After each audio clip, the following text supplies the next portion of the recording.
Luckily for me, every time I got up there, I crushed it. And I know what it's like to bomb. When I first started out, I didn't know how to read the room. And so, even though I was super funny, the very same set that I used to literally win the comedy show, they had a little contest. Whoever did the best was going to open for the national comedian who was coming up on the next night. And so I was like, oh, right. I didn't even know there was a contest or anything. They kind of spur of the moment did it. And so I was like, oh, right on. Huh? I hope I do good, right? And I get up there and knocked it out of the park and won the contest. No shit, hands down.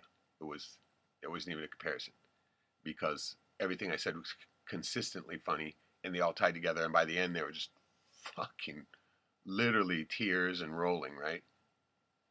And I videotaped you seeing excerpts from it. If you look at the shorts that I did, you'll see it. The first one, I put a couple excerpts of that out there. So after winning the contest that night, I thought, fuck, I'll stick with this set. And I went there the next night. It was Friday night, 7 p.m. And I should have known right then. I was like, damn, there's no way that the crowd's going to be ready. Everybody just got off work, end of the week. They're still barely getting a drink. They're going to be pissed off. And sure shit, I was right. And like I said, I couldn't read the room. I used my most dangerous joke. Never do that again either. Which is, Alaska, we're different. We're the only place in the world where even the fat chicks act stuck up. See, that used to be a line I used to say before I even started doing stand-up. And everybody would always laugh every time I said it. And so when I decided to do stand-up, I thought, maybe I'll start with that. Yeah, it worked good the first night. Second night, I couldn't buy a laugh. Why? Because there's a fat chick in the audience. Yeah, I saw her, but like I said, I didn't know how to read the room, and I had already had the set rehearsed, and I didn't have any. I mean, it was like I was so inexperienced that I didn't have any recourse, and this is why you always make sure you can change up. Don't have it rehearsed so much that you can't change it up. And had I been a little more versed at it, I would just skip that whole first joke and went past it, even though that joke goes on forever because there's a lot stacked behind it. So my dumb ass goes up on stage and do the fat chick joke right off the bat, and literally everybody went, right? Even the friends of mine I brought just to laugh, they were sitting there. They all started laughing, and then they all kind of got quiet, and they're like, oh, what the fuck, right? And they're looking around, and I'm looking at them, and I'm like, motherfuckers. And no, I couldn't buy a laugh after that.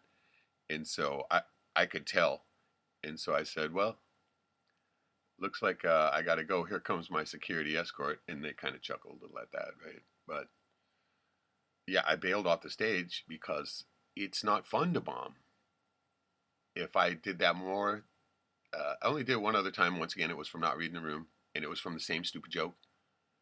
And so I literally rewrote that one and pretty much cut it all together. But I started to learn to read the room after that. And haven't bombed since. As a matter of fact, pretty consistent. At least 95% of what I say, they laugh at there. Every once in a while, like I usually maybe once every couple sets, there'll be one where just dead silence. And I'll think it was funny, right? I'll be thinking it's a good one, and it's dead silence, and I'll just quickly move on from there. But I've seen people up here, and that's why we don't have a comedy scene, because we don't have, well, mainly, we don't have enough people here to have a new audience every time. And so you got to kind of build an audience, and so that way you got to have different jokes every time, and trust me, not a lot of people can do that. It's pretty hard to write 10 new minutes a week, which was what I was doing when I first started, writing 10 new minutes a week.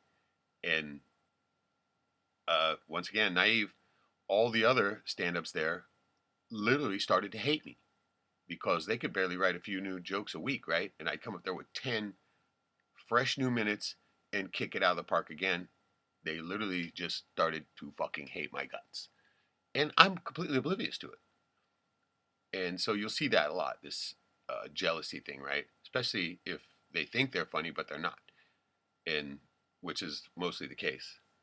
And so they'll just literally start to hate your guts. And I've encountered this everywhere I've gone. And so be ready for that. Most of the time, see, people who do stand up actually look the part. They're, fat, dumpy, ugly motherfucker who looks goofy already. And so you're already ready to laugh at them when they get up there and start doing their stupid antics, right?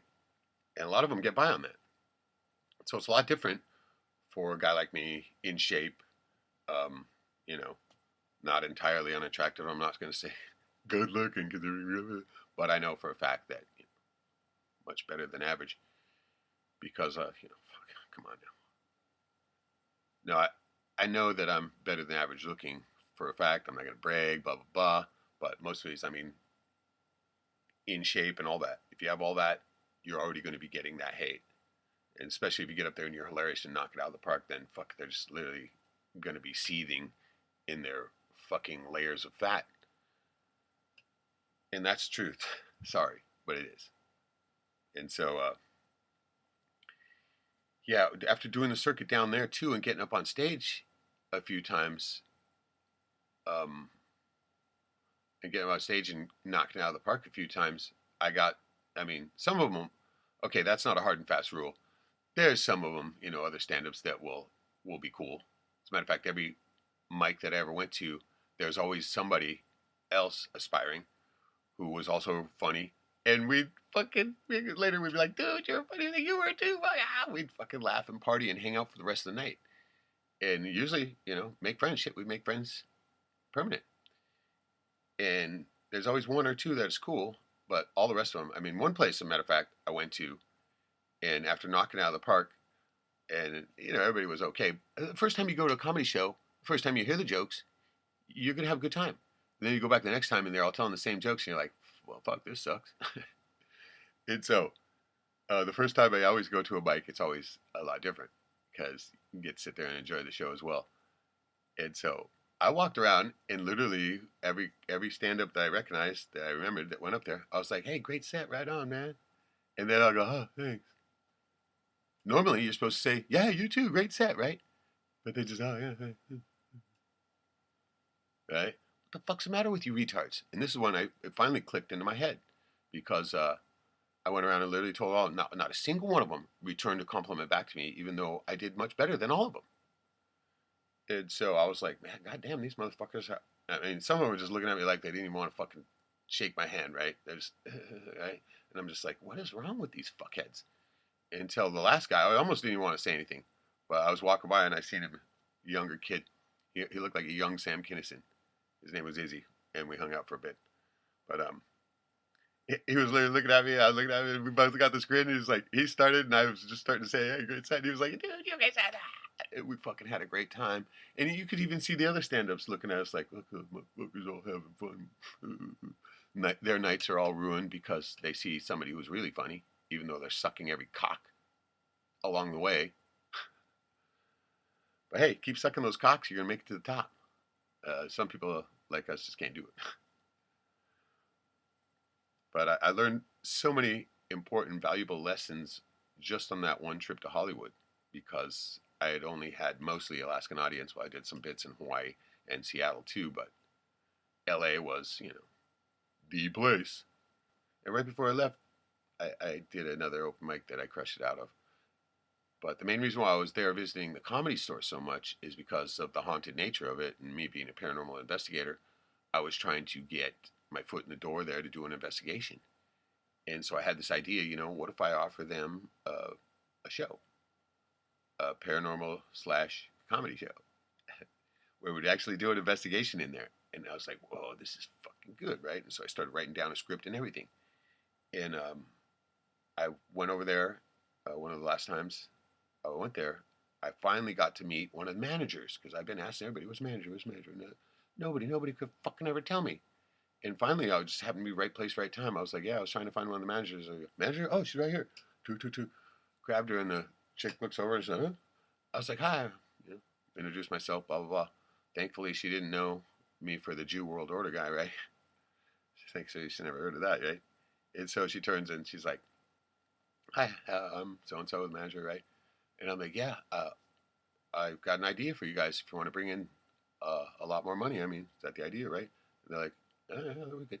I'm like, you guys are neglecting an entire revenue stream that you should have here. I've noticed that I've noticed that you don't even open till 7 p.m. I go, you're sitting on prime real estate here. Tour buses going by left and right. So you should have a daytime show for the tourist, like. And she's like, oh. I go, I've got the perfect thing. I say, you also need to take advantage of the haunted nature of this place. And I have an idea to do a daytime show called The Ghost of Comedy, where I'll get a few other comedians together and we'll come up and do stand-up in the style of, comedians that have passed on. And she's like, oh, pretty good. I go, and by the end of it, we'll literally just do a paranormal investigation right in here, of which I'm also an expert at. And I have all the equipment, everything. We could do a live paranormal investigation. She was like, oh, and that was the thing that finally hooked her, right? I said, this thing will blow up huge. And we could do it virtually every day of the week because, the place is closed. There's no competition. And I said, and it'll just bring in money hand over fist and we'll sell memorabilia and all that. And she was just like, she could just ching, cha-ching, cha-ching, right? And she's like, all right, put it all down in email and email me. And she gave me her name and all that and had to take off because they're busy there, right? And I was sitting there, I was turning over to my buddy. I was like, and he was like, fuck. And we're like, we had a good old time, right? The rest of the night, I'm like, I sold my show. Fuck yeah, man. Dude, you make bank, blah, blah, blah. And I was staying in like Riverside. And so after that, actually I stayed overnight in LA and partied my ass off. Woke up in the hotel room the next day and jumped on the train and went back to Riverside. And I'm sitting there just, oh, this is going to be awesome, right? And I was literally writing the rest of the script, polishing off. It was going to be like about almost an hour-long show. And I already had one of my buddies going to help me with it. And I was going to talk my little young Sam Kinison dude into doing it too, And so I was just like, man, this is it. Finally, fuck. Because I'd been there all winter. It was February. And my timing is always impeccable because it was the very next day that they announced the pandemic in LA went into lockdown. And it stayed locked down for a couple of years. And I was like, fuck me, right? And so I didn't even send the email back. I didn't want to just give my idea for free. And so I shelved it. And the very next week, I jumped on a plane and got the fuck out of there before I got locked down because I knew it was coming. And I came back home and just was weeping because by now I would have been some type of, well, maybe not a household name, but definitely would have made my mark because the show that we were planning on doing there, I was planning on doing there, fucking hilarious. And coupled with a paranormal investigation, for fuck's sakes, dear God. And this is why my new opener is, I'm the only Alaskan Native stand-up comedian / paranormal investigator in the world. And that's easily provable.